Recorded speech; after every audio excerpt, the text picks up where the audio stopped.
This video will demonstrate the operational procedure of Bluff dock plate models A and B with the easy roll attachment. To begin, the vehicle driver reverses the vehicle into position firmly against the dock bumpers.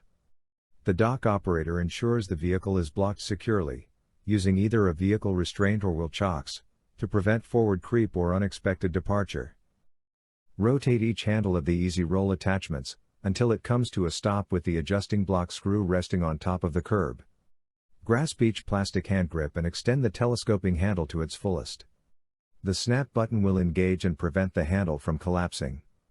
Move the dock plate to the desired location by slight downward pressure on the handles. Position dock plate behind truck and lower dock plate legs into gap between dock and truck. The legs should bump the truck and the lip should overlap 8 inches into the truck.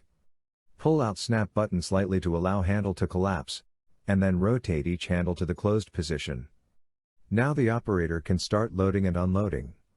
After loading or unloading the truck, reverse all the steps to store the dock plate. To prevent damage to wheel assembly, it is best to always store with wheels in collapsed and closed position. Call or visit our website for more information.